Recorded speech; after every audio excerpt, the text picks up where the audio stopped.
युवा और महिला सशक्तिकरण के उद्देश्य से हमने यहाँ पर एक बहुत सुंदर आयोजन किया है। और यहाँ देखते हैं कि संगीत दिवस के उपलक्ष्य पर उसका भी एक थोड़ा आयोजन हुआ है। और यहाँ पर देख रहे हैं कि बहुत बड़ी तादाद में लोग जुटे हैं और इसका उद्देश्य यही है कि समाज को एकजुट करना और जितने जो युवक हैं उनको साथ में लाना। और जब ये लोग साथ में आते हैं तो एक जैसे मान लो बहुत सुंदर सा वातावरण हो जाता है। और जब हम देख रहे हैं कि युवा जो है उसके पास बहुत शक्ति है और बहुत हुनर है, तो उसको प्रदर्शित करने के लिए हमने यहाँ पर एक बहुत सुंदर आयोजन किया है।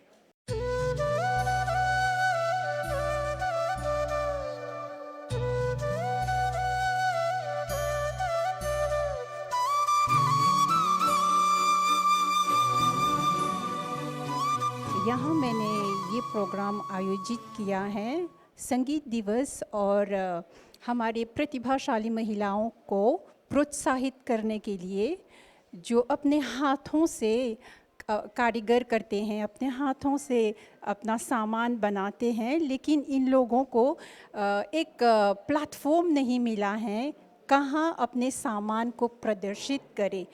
तो मैंने सोचा कि हम आर्य समाज को एक प्लेटफॉर्म के रूप में लेके इस्तेमाल करके इन लोगों का सामान यहाँ प्रदर्शित करें, और ऐसे ही नहीं इसको संगीतमय बनाते हुए हम सामानों की थोड़ा सा एग्जीबिशन जैसा करें, ताकि लोगों को, हमारे गांव के लोगों को और रिविère-du-Rempart के महिलाओं को के हुनर को हम प्रस्तुत करें।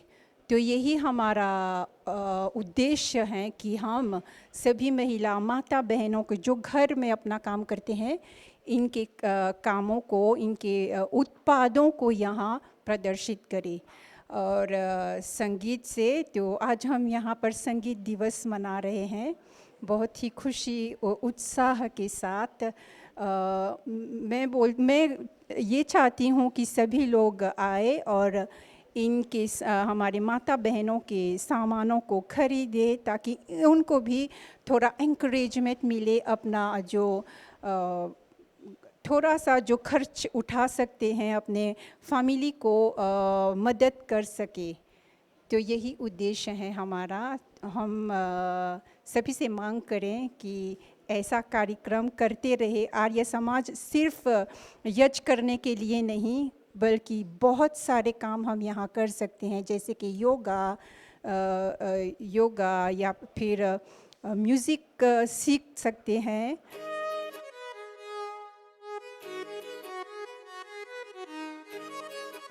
महर्षि दयानंद की देन से लड़कियों और महिलाओं को पढ़ने का अधिकार मिला, और आज हम अपनी बहनों की छुपी टैलेंट को देखना चाहते हैं।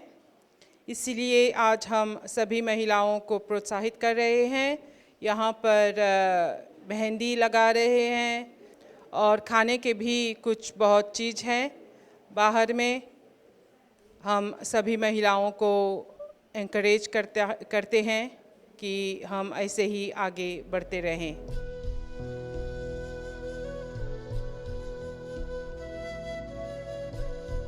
एक समय ऐसा था भारतवर्ष में जब लड़कियों को पढ़ने का अधिकार नहीं था, महिलाओं को शिक्षा प्रदान नहीं की जाती थी। लेकिन 1975 में जब महर्षि दयानंद सरस्वती ने आर्य समाज की स्थापना की, तो उन्होंने देखा कि जब महिलाएं अपने पैरों पर खड़ी होंगी तो न केवल परिवार बल्कि समाज और राष्ट्र की उन्नति होगी।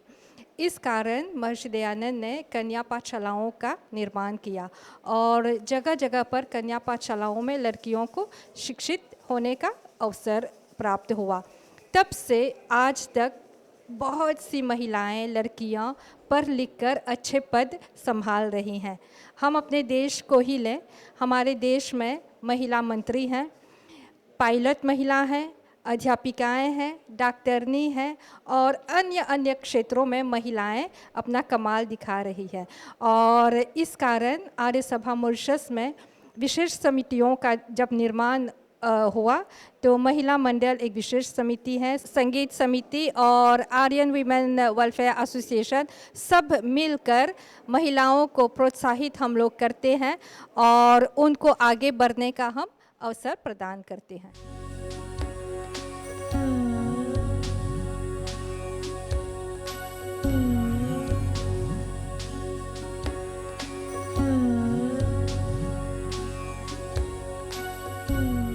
I'm 20 years old and I started my henna and jewelry business because I am very passionate about fashion, beauty, and I'm always looking to be the best in the room, so that's why.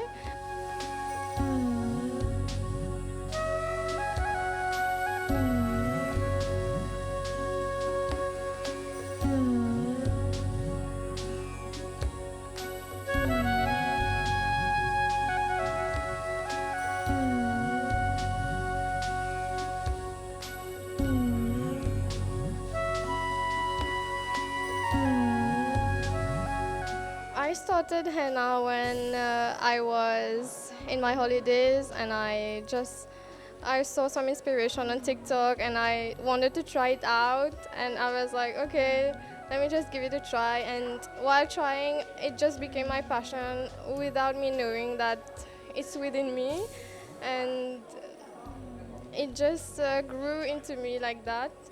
And I am mostly self-taught henna artist, but I am also doing a course permanently to get a certificate on that so that I can get the trust of my clients better.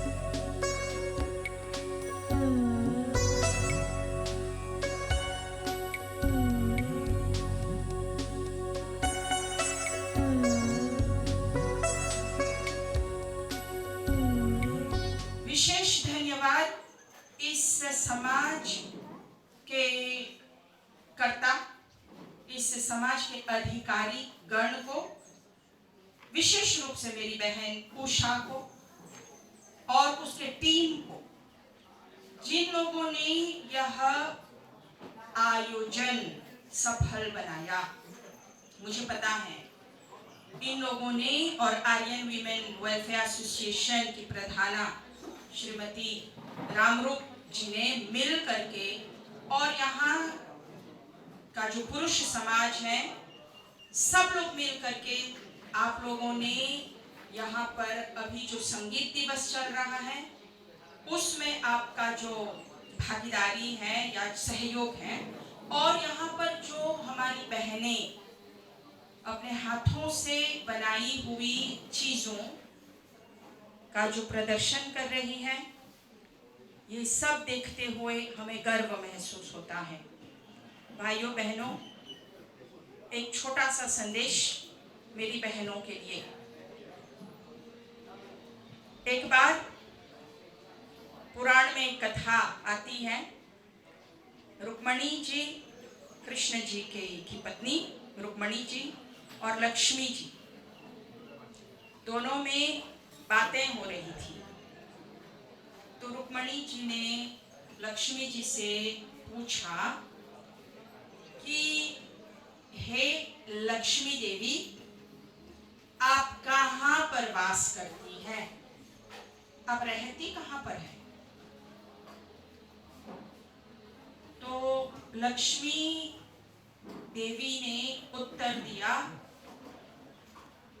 जहाँ गरीबी न हो, जहाँ गरीबी न हो वहाँ मैं आती हूँ, और जब मैं वहाँ आती हूँ तो वहीं मैं वास करने लगती हूँ। इसका मतलब क्या है? इसका मतलब यह है कि हम महिलाओं को अपने घर में कभी भी गरीबी आने नहीं देना चाहिए। हम पूजा पाठ किस लिए करते हैं? पूजा पाठ तो करते हैं धर्म को बचाने के लिए, अपने आप को सुखी रखने के लिए, अपने परिवार की उन्नति के लिए। परंतु अगर हमारे पास धन न हो, अगर हमारे पास समृद्धि न हो, अगर हम संपन्न न होवें, तो सुख और परिवार की उन्नति एक सपना बनकर रह जाएगी। हमारी बहनें जो इतनी चीजें अपनी हाथों से तैयार करती हैं, यहाँ पर डिस्ट्रिक्ट काउंसिल के जो अध्यक्ष महोदय बैठे हैं भाई जी, मैं आपसे आग्रह करूंगी कि आज आपने देखा इन महिलाओं की कला, अपने हाथों से ये सृष्टि रचती हैं, ये बनाती हैं बहुत कुछ। तो इन लोगों की मदद अगर आप कर सकते हैं अपने स्तर पर, इन चीजों को अगर हमारी महिलाएं बेच करके अपने घर में उन्नति, अपने परिवार को आगे बढ़ा सकती हैं, तो क्यों नहीं, क्यों न हम इस तरह की योजना को हम और बढ़ावा दें। अभी अंदर में हमारी बेटियां बैठ करके मेहंदी डाल रही हैं लोगों के साथ हाथों में।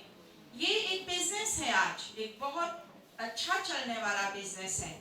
यहाँ पर आप देखिए हमारी माताओं ने, बहनों ने ये क्या बोलते हैं, कुंफी की कितनी चीजें, अचार आदि, मसाला आदि कूट करके इन लोगों ने भरा हुआ है ये सारा कुछ। उधर टोकरियां बनाई गई हैं, इधर फूल बनाए गए हैं।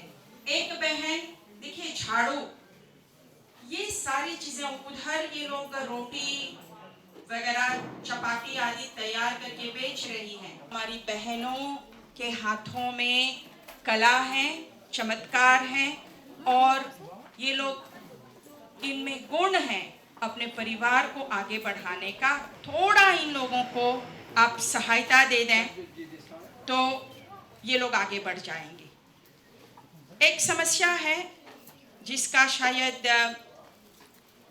अच्छा है कि मैं ये बोल दूं, कभी कभी क्या होता है, हमारी बहनें काफ़ी चीज़ें बनाती हैं लेकिन उन लोगों को प्रोत्साहन नहीं मिलता है, या तो परिवार से या तो किसी और प्रकार से उन लोगों को कोई प्रोत्साहित नहीं करता है। तो वे लोग जो चीज़ें बनाती हैं वो धरी की धरी रह जाती हैं, वे लोग आगे नहीं बढ़ पाती हैं। मैं ये बोलना चाहती हूँ कि जहाँ तक पॉसिबल हो, जहाँ तक संभव हो, हम अपनी बहनों के लिए हम रास्ता खोलें, हम उन लोगों को आगे बढ़ने का मार्ग दिखाएं, तो इन लोगों का जीवन बन जाए। इन लोगों का जीवन बनेगा तो हमारा समुदाय जो है वो आगे बढ़ेगा। आप सबसे मैं मांग करूंगी कि इन लोगों को भी हाथ बटाएं, क्योंकि जिस तरह से ये लोग आपके हाथ बटाते हैं, ये जरूरी है कि आप लोग भी उनका सहयोगी बने, तब जाकर के हमारा काम संभव हो पाएगा।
आर्य सभा मॉरिशस की एक उप समिति है मॉरिशस आर्य महिला मंडल।